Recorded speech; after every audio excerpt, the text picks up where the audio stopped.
Entrepreneurship Center, Shira. We are basically a government incubator accelerator in the UAE, where we work with startups all the way from idea phase up to Series A level through different program offerings that we have. Primarily, we try to focus on working on business fundamentals with startups to help build more sustainable businesses in the region. Prior to this, I've been in the entrepreneurship space for a couple of years now. Tried to do a couple of my own, didn't work out so well. And I've been advising and consulting for startups, and I look forward to the discussion today. I'll hand it over to Rohit now to introduce himself. Hi, great to be on this panel. I'm Rohit. I'm the managing director at Ideas 91. We are predominantly a procurement, consulting, and distribution business in the consumer space. We work with organizations across the region and the world to run their supply chains, as well as build their brands and help them scale up to profitability. I'm also the director of events at TIE, and I was instrumental in founding the YPO Dubai Downtown chapter as well. I'd love to take the lead on having this discussion around budgeting and cash flow, and what his views are around the ecosystem today post-COVID. Yeah, thanks, Rohit. So I think obviously, given we've lost Jaya, the three of us are basically going to moderate ourselves. I think that's probably the best way of doing it until she can rejoin. So just so everyone's aware, today's discussion, as I'm sure you're aware, is all about basically looking at liquidity and cash flow shortages facing companies at the moment, budgeting, controls, and basically ways to improve it. So obviously, these things are particularly apt right now, given the COVID situation, as Rohit was basically talking about.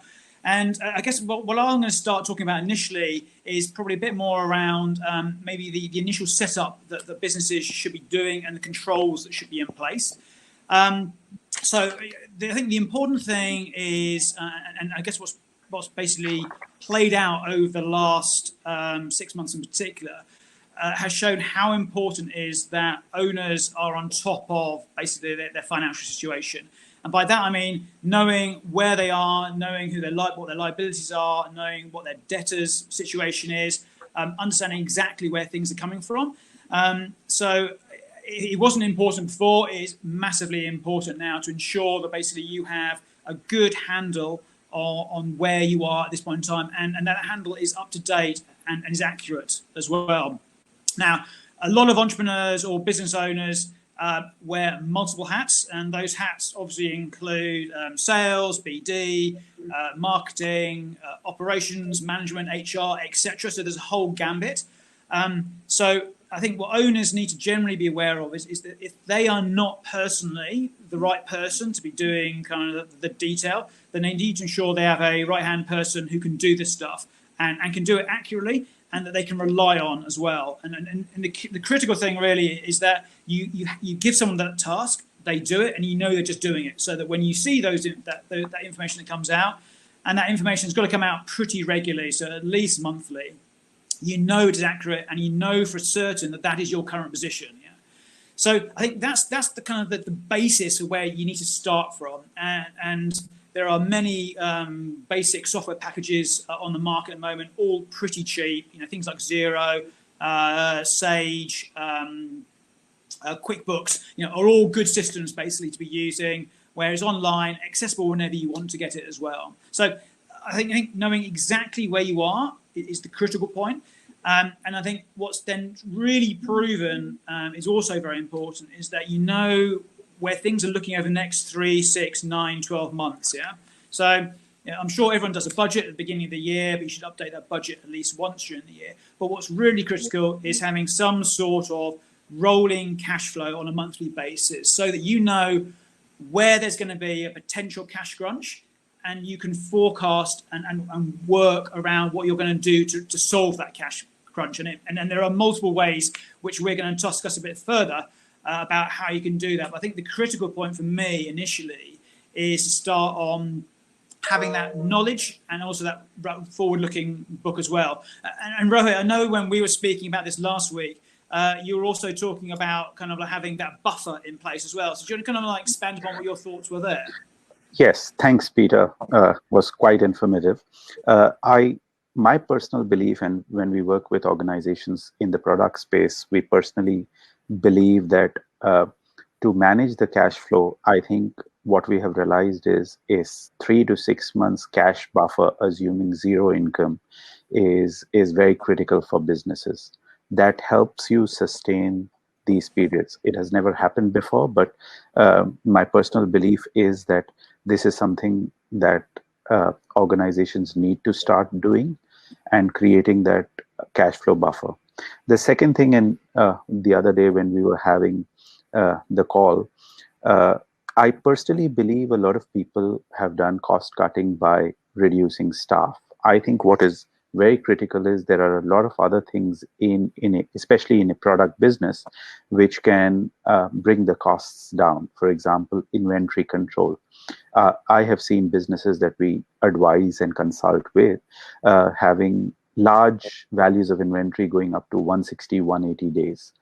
We actually help the organizations bring those inventory down to 30 to 45 days. And that I believe is very critical for your cash flow management, right?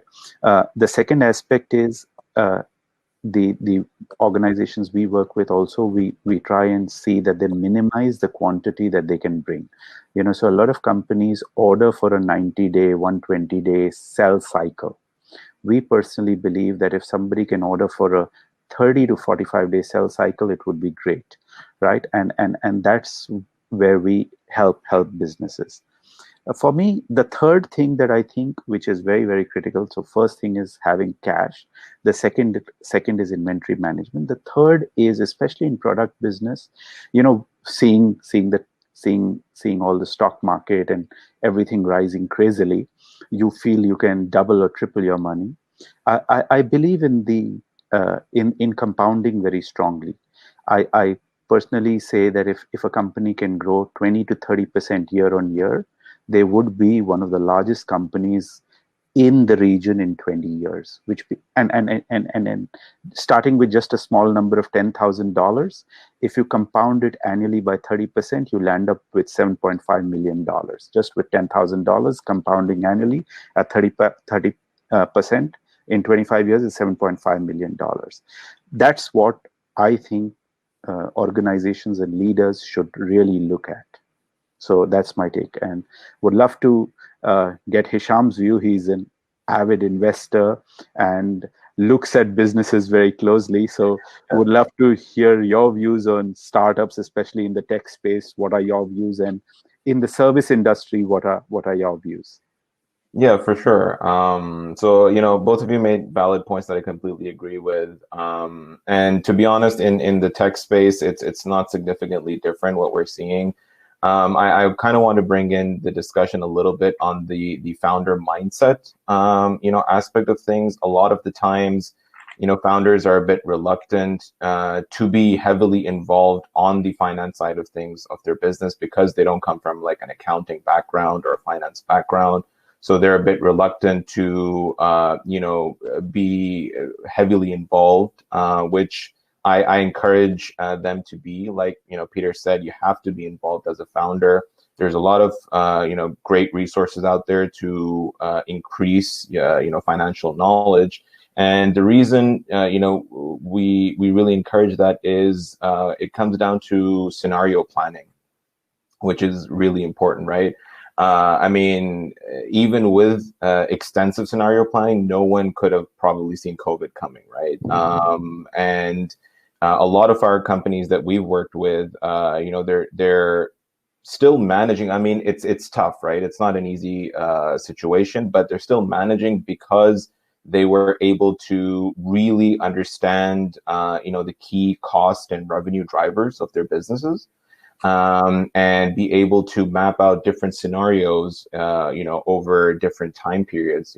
What if, for example, our suppliers aren't able to pay us cash? We can record the revenue, but we don't have cash. So how can we manage? Or simple things like, you mentioned, Rohit, about cost cutting, and because usually HR is the largest chunk, it's the easiest one, right? But if you think about some of the smaller things like equipment or these subscriptions, a lot of times businesses have subscriptions to softwares. They're not significant amounts individually, but added together, they can make a lot of difference, right? And with the services industry, I think it's pretty similar in terms of, I think the challenge becomes in terms of cash collection, right? You can deliver the service. A lot of businesses in this region, especially, still work with cash on delivery. So that, there's always a bit of a lag between when the revenue is recorded versus when the cash is actually in the bank. And a lot of times what happens is, founders, they look at their financial model. The top line says, okay, we have this much, money, which actually doesn't translate to cash. And then they come into, a bit of a challenge when a situation like COVID hits. But kind of to now maybe I think move towards how to manage liquidity. Peter, I'm quite interested to hear from you, since you're in that space of, lending. Do you see debt as a solid instrument for businesses to manage their liquidity and cash flow issues? Yeah, thanks, Ashim. I think one thing you mentioned just there, I think it brings up that famous adage, which I think is revenue is vanity and cash flow is sanity. And I think it's very, very true. I think people can get far too hooked up on what a top line looks like rather than actually either A, what the bottom line, or more importantly, what the cash flow is. And just to build, before I go on to the debt part, just to build upon what you were saying, and I think it's particularly true for the services industry as well as kind of like product type industries as well, is the need to invoice very efficiently and actively as well. I think that you'll find a lot of businesses, for example, will do the work, but then won't raise the invoice for 10 days, or will do the work, will raise the invoice, send it out, and it's got mistakes in it. Yeah, and these are very, very, very simple things to sort out, basically. If an invoice goes out with an error in it, the chances are your customer will not come back to you and tell you about the error until ultimately it's due for payment. At that point in time, then they'll come back to you after you've done a few chases, and they'll say, hang on a moment, the invoice is incorrect. And you'll go, right, so I've got to get sorted out. So it takes time to resort that invoice, get it out again, and then it still gets back into the delays again as well. So one thing, going back to this whole kind of like housekeeping piece, is keeping really good and tight control over not only just your issuance of invoice, but obviously the control around basically getting the cash in. So it's very much like don't wait until day 60. If 60 days is your term, start chasing on day 45 and be proactive, basically. And that's one of the key things. So then going on to debt, debt is, I think Hisham in particular is interesting because obviously what you're working with a lot of earlier stage businesses and businesses that probably can't service debt. And at that point in time, they'll take on equity.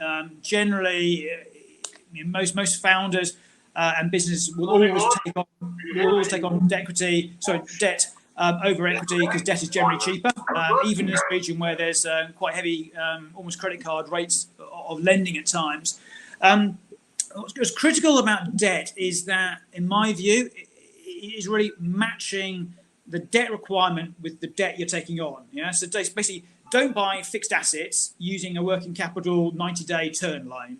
Yeah, and equally, don't try and buy the whole of stock purchases with a term finance loan which has got a 4-year tenor on it. So it's really trying to match your debt with the purpose of that debt. Now is an interesting time. Being brutally honest, as far as I'm aware, the banks are effectively shut at the moment to new debt issuances. Certainly, the concept of trying to get debt from a bank which you currently don't bank with is virtually impossible at the moment. The banks are, in my understanding from speaking to various banks, most of them are being still quite conservative, but they are being sensible, particularly with clients who had difficulties, but those difficulties only occurred during COVID. If there were difficulties pre-COVID, then unfortunately the banks are pretty much saying we just don't really want to talk about restructuring. Where problems occur because of the situation, and Beehive is a classic example. Some of our clients, for example, a couple of our clients do childcare nurseries. That industry, which was booming back in February, has been all but obliterated over the past 6 months because basically they've been told they shut and they can't open. They've just been now told they can reopen, but again under very, very strict guidelines. So basically, debt I think is important, but most critical is that you can service that debt. And again, this all goes back to the pieces around cash flow, going back to Hisham's point around kind of like, can you see where that cash flow is coming in? Back to my earlier points around forecasting, and back to Rohit's points around ensuring you've got enough cash buffer that if ultimately you get into a squeeze, you've got enough money kind of left over. So that's kind of my view around debt. And Hisham, I'm guessing most of the businesses you deal with are more equity-based, are they, rather than debt-based? Yeah. So early stage, I mean, it's already a challenge to kind of raise debt, when it comes to like from traditional institutions like banks, for example, right? So it's all about it's mostly, I mean, at the really early stage, so like maybe pre-seed, seed, it's convertibles mostly, or direct equity. But it kind of comes back to the point that you made, Peter, about knowing what you want the cash for. A lot of the times, even when it's equity, founders will raise whatever, like $500,000 or $1 million or something like that. And they're not very clear on the milestones that they want to hit with that cash, right? And they end up in a situation where suddenly, their runway was supposed to be 9 months, maybe 12 months, but their digital marketing budget is through the roof or something like that. And, they come back to the same situation. So it's really important to know, and I think we keep coming back to the same point about knowing the financial side of your business inside out, right? And one thing I kind of coming back to the scenario planning is develop different cases, so like a worst case, base case, and a best case scenario. And I personally am always a fan of operating with either the base case or the worst case. Great, it's better to outperform your expectations, I think, than to try and catch up later. And always be on top of everything. Like Peter mentioned, invoicing, when the timing your payables, that's also